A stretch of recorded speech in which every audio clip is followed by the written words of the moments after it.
ಈಗ ಪ್ಯಾರಲೈಸಿಸ್ನವರು ಬರ್ತಾರೆ, paralysis complete bed ridden ಆಗಿ ಬಂದಿರ್ತಾರೆ, ಪ್ಯಾರಲೈಸಿಸ್ ಆಗಿ 1 ಮಂತ್ 2 ಮಂತ್ಸ್ ಬೆಡ್ ರಿಡನ್ ಆಗಿರ್ತಾರೆ. ಆಮೇಲೆ ಬರ್ತಾರೆ, ಅವ್ರಿಗೆ ವಾಕ್ ಮಾಡುವಂತಹ ಕಂಡೀಷನ್ಸ್ ಅಲ್ಲಿ ಇರೋದಿಲ್ಲ ಅವರು. ಬಟ್ ಇಲ್ಲಿ ಬಂದು 3 ವೀಕ್ಸ್ 4 ವೀಕ್ಸ್ ಈ ರೀತಿಯಲ್ಲಿ ಇದ್ದುಬಿಟ್ಟು ಚಿಕಿತ್ಸೆಯನ್ನು ಪಡ್ಕೊಳ್ತಾರೆ.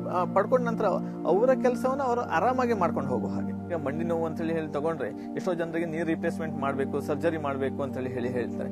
ಅಂತವ್ರು ಬರ್ತಾರೆ, ಇಲ್ಲಿ 2 ವಾರಗಳು ಇದ್ದು ಅವರ ಮಂಡಿ ನೋವಿಗೆ ಸೂಕ್ತವಾದ ಚಿಕಿತ್ಸೆಯನ್ನು ಪಡ್ಕೊಂಡು ಹೋದ ನಂತರ ಅವರಿಗೆ ಆಟೋಮೆಟಿಕ್ ಆಗಿ ಅವರು ಈಸಿಯಾಗಿ ಅವರ ಕೆಲಸಗಳನ್ನ ಮಾಡ್ಕೊಳ್ತಾರೆ. ವರ್ಷಾನುಗಟ್ಲೆ ಈಗ ನಾವು ಆಲ್ರೆಡಿ ಇಲ್ಲಿ 14 ವರ್ಷದಿಂದ ಈ ಕೆಲಸವನ್ನ ಮಾಡ್ತಾ ಇರೋದ್ರೆ, ಈ ಒಂದು ವೃತ್ತಿಯಲ್ಲಿ ಇರೋದ್ರಿಂದ ನೋಡ್ತಾ ಇದೀವಿ. ಎಷ್ಟೋ ಜನರಿಗೆ ಸರ್ಜರಿ ಇಲ್ಲ, ನಿಮ್ಗೆ ಇನ್ನೊಂದು 6 ತಿಂಗಳೊಳಗಡೆ ಸರ್ಜರಿ ಆಗ್ಬೇಕು, 3 ತಿಂಗಳೊಳಗಡೆ ನೀರ್ ರಿಪ್ಲೇಸ್ಮೆಂಟ್ ಆಗ್ಬೇಕಂತೇಳಿ ಹೇಳಿದವ್ರು ಸಹ ಇವತ್ತು ಸಹ ಲಾಸ್ಟ್ ಒಂದು 10 ವರ್ಷದಿಂದ ಈ ಕಡೆನೂ ಸಹ ಆರಾಮಾಗಿ ನಡ್ಕೊಂಡು ಓಡಾಡೋರು ಸಾಕಷ್ಟು ಜನ ನಾವು ನೋಡ್ತಾ ಇದೀವಿ. ನಾನು ಡಾಕ್ಟರ್ ರಾಜೇಶ್ ಬಾಯ್ರಿ ಅಂತಹ ಚಿತ್ರಕೂಟ ಆಯುರ್ವೇದ ಚಿಕಿತ್ಸೆಯ ಸಂಸ್ಥಾಪಕ.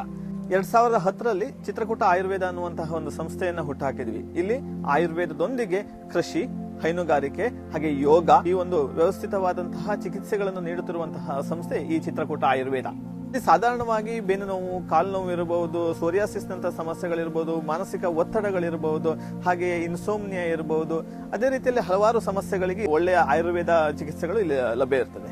ಇಲ್ಲಿ ಚಿಕಿತ್ಸೆಗಳು ಸಾಧಾರಣವಾಗಿ ಅವರ ರೋಗಿಯ ರೋಗಕ್ಕೆ ಅನುಗುಣವಾಗಿ, ಉದಾಹರಣೆಗೆ ಈಗ ಕಾಲು ಮಂಡಿ ನೋವು ಇದ್ರೆ ಅದಕ್ಕೆ ಒಂದು ರೀತಿಯ ಸೆಟ್ ಆಫ್ ಟ್ರೀಟ್ಮೆಂಟ್ಸ್ ಗಳಿರ್ತದೆ, ಬ್ಯಾಕ್ ಪೇನ್ ಇದ್ರೆ ಅದಕ್ಕೆ ಒಂದಿಷ್ಟು ರೀತಿಯ ಚಿಕಿತ್ಸೆಗಳಿರ್ತದೆ, ತಲೆನೋವು ಇದ್ರೆ ಅದಕ್ಕೆ ಒಂದಿಷ್ಟು ರೀತಿಯ ಚಿಕಿತ್ಸೆಗಳಿರ್ತದೆ. ಹಾಗೆ ಇದು ಟೋಟಲಿ ಡಿಪೆಂಡ್ಸ್ ಆನ್ ಅವನು ಯಾವ್ದರಿಂದ ಸಫರ್ ಆಗ್ತಾನೆ ಅದರ ಬೇಸಿಸ್ ಮೇಲೆ ಚಿಕಿತ್ಸೆಗಳು ಅವಲಂಬಿತವಾಗಿರ್ತದೆ.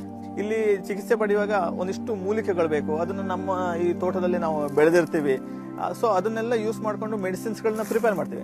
ನಮ್ಮ ಗಾರ್ಡನ್ ಅಲ್ಲಿ ಸುಮಾರು ಒಂದು 150ಕ್ಕೂ ಅಧಿಕ ಜಾತಿಯ ಔಷಧೀಯ ಸಸ್ಯಗಳಿದೆ.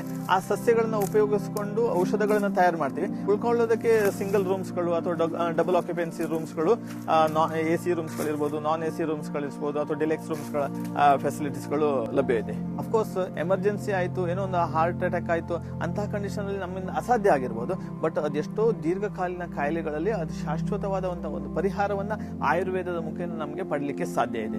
ಹಾಗಾಗಿ ಆಯುರ್ವೇದದ ಕಡೆಗೆ ಜಾಸ್ತಿ ಹೋದ್ರೆ ಉತ್ತಮವಾದ ಒಂದು ಬದುಕಲಿಕ್ಕೆ ಸಾಧ್ಯವಿದೆ. ಅಂದ್ರೆ ನಾವು ಎಷ್ಟು ಸಮಯ ಬದುಕ್ತೀವಿ ಅನ್ನುವಂಥದ್ದು ಮುಖ್ಯ ಅಲ್ಲ, ಎಷ್ಟು ಸಮಯ ಆರೋಗ್ಯಯುತವಾಗಿ ಬದುಕ್ತೀವಿ ಅನ್ನುವಂಥದ್ದು ಬಹಳ ಮುಖ್ಯ ಆಗಿರ್ತದೆ. ಇದು ಕುಂದಾಪುರ ತಾಲೂಕಿನ ಆಲೂರು ಅನ್ನುವಂತಹ ಒಂದು ಗ್ರಾಮದಲ್ಲಿ ಚಿತ್ರಕೂಟ ಆಯುರ್ವೇದ ಸಂಸ್ಥೆ ಇದೆ. ಇಲ್ಲೇ ಬಂದು ಅವರು ಬೇಕಾದಂತಹ ಚಿಕಿತ್ಸೆಗಳನ್ನ ಪಡ್ಕೊಂಡು ಹೋಗ್ತಾರೆ.